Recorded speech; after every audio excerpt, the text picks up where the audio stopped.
Growing has changed me as a person in, I think, learning a lot of patience.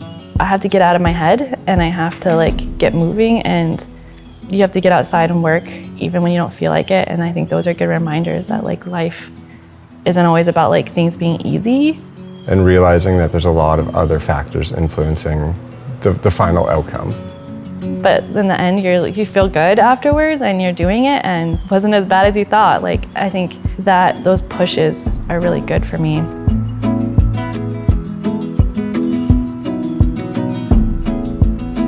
So my name is Jamie Tingley. My name is Sarah Fisher and I own Offbeat Farm. Beet Farm, and we're located in Cow Bay, Nova Scotia. One of my earliest memories as a child was seeing someone in the city with a big mohawk, and I was so drawn to it. All my early school drawings were of punks, like fuck the system.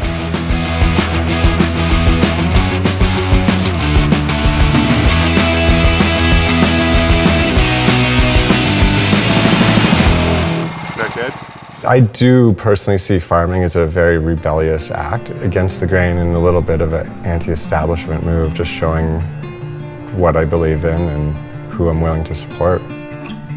I was like, well, we don't know how to run a farm and we don't know how to run a business, so we need to start learning. And then we found there was an organization in Nova Scotia called Acorn, and they were putting on workshops. So I think that idea of wanting to grow food and live that kind of lifestyle, and then going to those workshops really just funneled us, I guess, into oh yeah, we can, let's just try this out, let's try farming.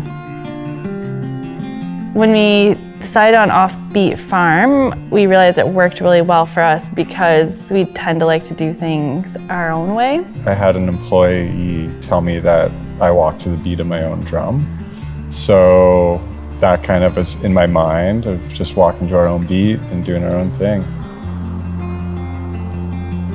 Sarah and I quickly realized our visions aligned for how we wanted to live our lives and our life goals and what worked in our own mission, kind of personal mission statements and what we wanted to do. That's why Offbeat Farm does work really well. It's because both our visions are aligned and we're working together, not so much against each other. We have more successes each year. And maybe now that we aren't even as naive, we know about even bigger possibilities. Yeah. This is a great pepper that we grow specifically for kimchi. It seems silly. Yes. That's what they're for. It's like a kangaroo pouch. How spicy is it? They're not that spicy at all. We grow a variety of mixed vegetables, specializing in greens, lettuce, mixed mustard greens, kales, arugula. We sell at farmers market, so a lot of the things that you would see at the farmers market, plus a few specialty crops such as ginger. This is our ginger. We started this ginger in February, so it's October now, and we've been pulling these for the past 2 weeks. Farmers market, they're very popular. So it's nice to have that diversity on your market table and reaches new customers that have never been customers before. They'll walk by and see on the sign that there's fresh ginger and they're instantly drawn to that. We sell our product at the Alderney Landing Farmers Market. It's in Dartmouth, Nova Scotia. It's on the waterfront. Food and where you spend your money is a very political thing. I'm very cautious of who I support with my money. So farming and farm markets were something that I valued. I really love talking to people about food, the food they're cooking, the memories that they have with food, what they're excited to make. So I love the customer interaction and just getting to know their everyday lives. Oh my God. It is a good smell. Oh, so good. Literally though. I see it as a new church. Really, farmers markets, people are showing up there. They're picking the different vendors that they align with, mentally or spiritually or that kind of idea, and they'll go and they'll visit them and they'll socialize with them, and that's very much what church is like. People pick who they like and who they want to socialize with. Spicy. Do we like spicy? From farmer's market, not everyone does a surf check. No, I would imagine not too many farmers around the that's- world do a surf check every Saturday when they come home from market. Surfing really coincides with my farming lifestyle as well, and that's the thing about surfing in Nova Scotia. You need to have your own schedule, you need to have your own occupation, basic employment, and to be able to just drop everything and go when the tide's good, when the wind's good, when the sun's out.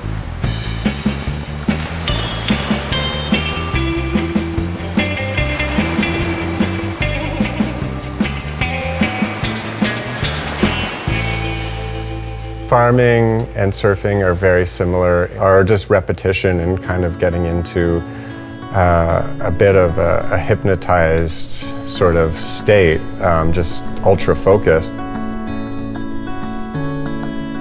I think that we have some complementary skills. She's the basic operations boss. I'm just here to help. Jamie, it does more of like the broader picture of the farm, so he really looks after the soil health and the watering. I do spend a lot of time in here looking at the water. We've definitely noticed huge improvements with the better irrigation. The more proper you water, the better your crops are going to be.